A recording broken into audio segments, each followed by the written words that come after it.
very challenging year for everyone, and we're no exception to that. But we've, I think, done a good job at dealing with the challenges.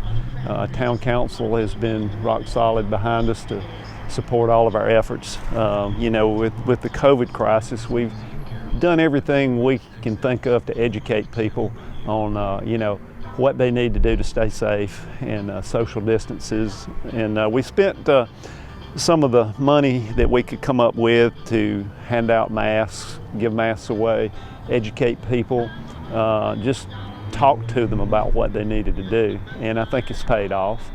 We've been able to kind of keep running, as much as possible. But it's certainly made a big difference. There's no doubt about it. But we're still experiencing a lot of growth here. Either way, we still got houses being built, and we've got restaurants coming in downtown that are going forward. One of them being the Rains on Main. We already have the Blue Heron here across from where we're sitting now. And they're still managing to hang in there and survive. It's tough on them. Our Brooklyn Pizza over here, they're still hanging in there, but all these restaurant owners are probably having the worst time, I guess, of most anybody. It's really tough business to be in right now. Well, and you didn't have your annual, the big Jubilee, which is always a huge... Right. Yeah, exactly. We didn't have that, and that's a huge draw. Helps those guys out a whole lot, when we have all that crowd come in here, which we're trying to keep crowds down right now, so we're kind of doing the reverse. It hurts people a little bit, but we've canceled a lot of those events. We have Christmas Parade, Spring Jubilee. We lit the tree this year, but we didn't have an actual tree ceremony and a program because we just wanted to keep that down a little bit. We don't want to get a lot of people together in one place right now. We're just, with the spike that's going on right now across the country, we want to be as careful as possible and think about our healthcare workers and the people that are on the front lines fighting it, and if you're not having a problem, you may not think about it as much, but it's a very real thing. I had a very good friend of mine passed away recently from it, and for the folks out there that don't think it's real, let me tell you, it's real, and you need to be very careful. You talk to other mayors and how they're handling this? Yeah, they're doing similar things. Some of the towns have put in mask ordinances and mandates. We stopped a little short of that. We passed a resolution. We're encouraging people to wear them. Council felt like that was the best thing to do, and to just spend our efforts more in trying to educate people, because at the end of the day, the mask ordinances are very hard to enforce. And it is a deterrent, I guess, to put that in there, but I think what we've done has worked equally as well, or it appears to have worked equally as well. But we don't claim to have all the answers, but we're just going along and doing it the best way we think that's possible at the time. Well, other than COVID, it's been a long year. What are some of the highlights this year in Pendleton, the things that have happened this year? Well, we had our chief of police is leaving, so we just hired a new police chief. Robbie Crosby's his name, and he's coming in to work. He's already working, so we're excited about that, and we're hoping to continue to expand our police department, and and as well as our other services. We had one of our public works directors, our public works director, not one of them, but our public works director had to leave and take another job that he had been dreaming of for years. A good guy, and we've now hired on, or we're looking at hiring one from within for that, who's doing a good job as an interim right now. And basically we haven't really missed a beat at that. So that's going on really good. But other than that, I think we're going to continue to experience a lot of growth where we're at here. We just keep having people come in, and obviously you and I both know we grew up here, so we know what a great place this is, and a lot of other people are finding out what a great place this is. So we've got a lot of people coming in, but our biggest thing is trying to control that growth. We don't want to get too carried away with growth. There's a reason why we live in a small town. We like small towns. So we don't want to become a big city. So we want to try to maintain our small town character and our historical character as well, because that's what makes us special, this green up here. And, that's kind of what helps make Pendleton Pendleton.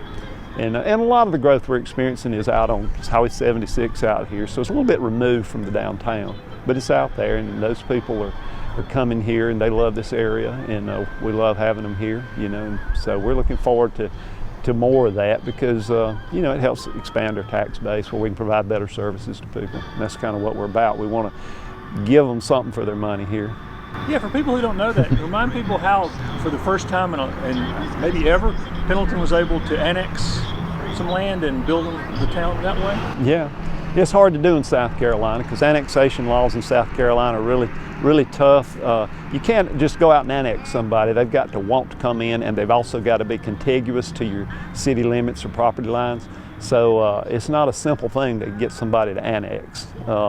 But you know, we have services to offer, and that's the reason they annex, because they want our services. They want water, they want sewer, they want, you know, police protection, garbage pickup. A lot of things like that are important to a lot of these companies that move in here, and that's what's helped us bring them in. So we've been pretty successful at that. It's been a great thing for us. But other states, it's easier. If you're in North Carolina, that's how Charlotte gobbled up Mecklenburg County up there, because all they got to do is build infrastructure pretty much and bring them on in. So it's different here, different in South Carolina. But we've been really lucky, really successful. A little luck, a little just hard work too. And I can't say enough about our staff on that end. Steve Miller, our administrator, and Amber Barnes, and all of our staff up there has worked really hard to make that happen. They've done a great job at it. Yeah, great job. And the county has been very, very helpful to us to do that. They want us to be successful too. You know, Rusty Burns down there at the county, and county council, Tommy Dunn, and all those guys, you know, they've been really, really helping us do that. So I can't say enough for them as far as the help they give us to do those things. And we have a really good relationship with them. So without that, we would never be able to do what we've done, you know. And just the people we partner with all the time, you know, Tri-County Technical College, Clemson University, School District 4, you know, when they bring these big companies in here, you know, they want a trained workforce, so that helps us, you know, because this is where they want to come. If they can't get people to work in those places, they can't go anywhere, can't get anything done.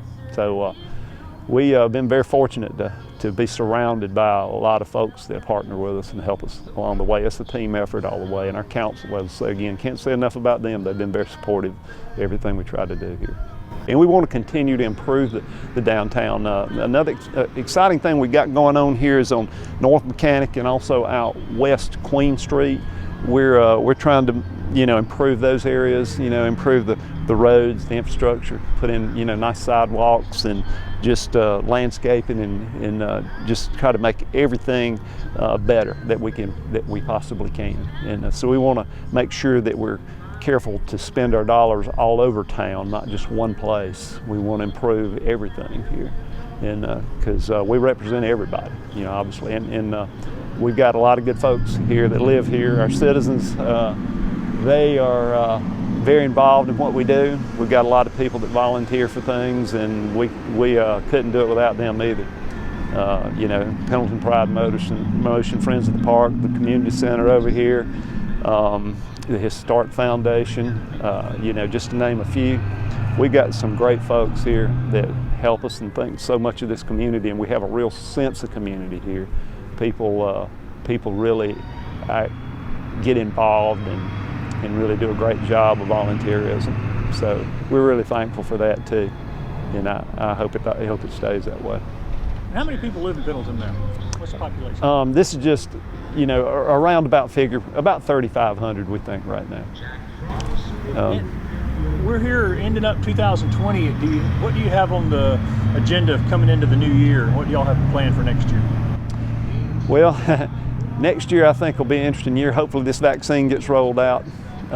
We can go back to business as normal at some point. I think it'll still be quite a while. You know, it's not going to happen, you know, in a month. That's for sure.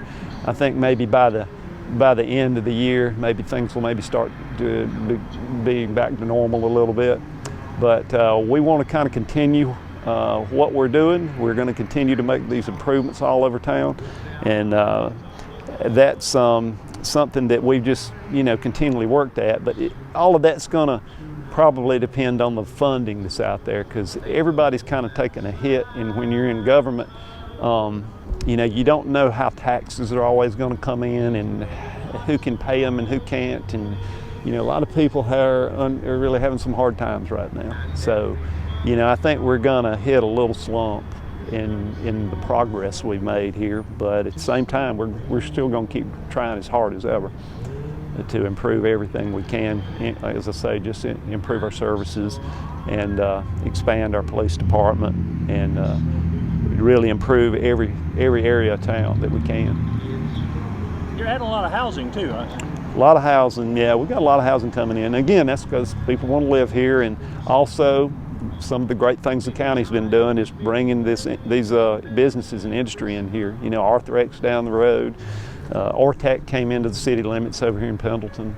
And you know, I just saw on the news this morning where TTI is expanding again. So kudos to Anderson County. You know, those guys, they bringing them in, and you know, so we're just kind of in the right spot for all that. You know, we're at the right place at the right time, and again, we're a team here. If you take it from the citizens, the council, you know, everybody here, I think we work well as a team. This success is not because of any one person or anything. It's because everybody here works together and gets along, generally speaking. It's a place where I think everybody'd want to be from. I think it's a place where everybody'd want to be, they'd want it to be their hometown, because everybody's friendly, everybody kind of gets along. Now, you know, some people say people are nosy, but I say no. I say people care about each other. And, you know, it's nice to walk into a restaurant and where people know your name. I guess like Cheers, you know, we walk into a restaurant over here at the Blue Heron, and there's, you know people there, they know you. It's just a small town atmosphere, and people care about this place and care about you. So that's, at the end of the day, where the rubber hits the road, I think that's what it's all about. I love a small town.